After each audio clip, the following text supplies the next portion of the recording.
ලබා දුන්න ගෞරවය ගැන කියන්න ඇත්තටම මට වචන නැහැ. ඒකට මම මෙහෙම දෙයක් කියන්න ඕපදූපයක් කියනවා නෙවෙයි. මොකද මේ FB කියන මේ මාධ්‍යයේ හරහා ඇත්තෙන්ම අද මේ වෙනකොට ඇගේ ගෞරවයේ නාමය කෙලසමින් ඇය අපහාස කරමින් අපේ පවුලට අපහාස කරමින් හුඟා දෙනා විවිධ කතා දේවල් කතා කරනවා. ඇය නොකරපු දේවල් අපේ පවුලේ නොවුණු දේවල් සහ ඇයත් සමග සම්බන්ධ වෙන අනෙක් කලාකරුවන් ගැන පවා විවිධ මතවාදයන් යනවා. ඉතින් ඇත්තටම මේකෙදී අපිට සෑහෙන හිතමාරුවක් ඇති වුණා. නමුත් හොඳ උත්තරයකට නිහඬවීම මොකද නොදන්නා අය කතා කරන දේවල් වලට කතා කරනකොට යුතුයි කියන එක මට මගේ අක්කගෙන්ම තමයි ඉගෙන ගත්තේ. එයා ජීවිතේ ප්‍රශ්නකට මොන දුන්න කෙනෙක්. ඒ හැම දෙයකම ඇය බොහොම නිහඬව තමයි පිළිතුරු දුන්නේ. ඉතින් මට හිතුණා අද ඒ සමාජ මාධ්‍ය ඔස්සේ ඇගේ නම කවදාවත් කියනවා මේ ඇය කිසිම මුදලක් නැති සතපහ අතේ නැති ගැහණියක් විදිහට තමයි අද මිය ගිහින් තියෙන්නේ කියලා. ඉතින් මම කියන්න ඕනේ මේක ගුරුකුල විද්‍යාලයට කරන ගෞරවයක් ලෙස ඇය පුතා හොඳ කලමනාකාරියක්.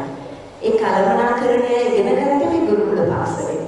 ඇයගේ මුදල් පිළිබඳව ඇගේ ජීවිතයේ ඇගේ නොපැරදුම ඇගේ වෘත්තිය අපිට සලකන කැගේ අහවිලියට සලකුවා ඇගේ හිතවත් කලා ශිල්පීන් සලකන ඇත්තටම සතුට පවා සලකපු ඇගේ මුදල් තාම හොඳින් කලමනාකරණය ගත්තා.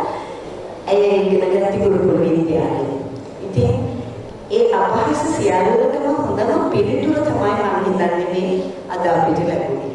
ඇත්තෙන්ම ඒක මට ඇත්තටම මේ සමග පළකේ විවෘත කරන වෙලාවේ ඇත්තම සංවේගයක් ඇති වුණා.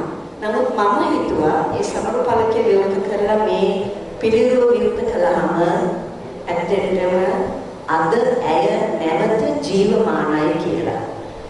ඇයට නැවත ජීවමාන ලබා දුන්න ජීවිතය ලබා දුන්න ගුරුකුල මාතාව ඒ දේ කළා කියන්නේම ඇය ගත්ත දෙස් විදෙස් අනිත් සම්මාන සියල්ලටම වඩා ඉහළින්ම තියෙන සම්මානයක් තමයි අද ගුරුකුල විශ්වවිද්‍යාලයේ ආදි ශිෂ්‍යයන් එකතු වෙලා සහ මෙහි විදුහල්පතිතුමා ඇතුළු සියලුම ගුරු භාගතුන් සහ සියලුම දෙනා එකතු වෙලා ඇයට මේ දුන්න ගෞරවයට ඇත්තෙන්ම මම මගේ අත් දෙක එකතු කරලා ආචාර කරනවා.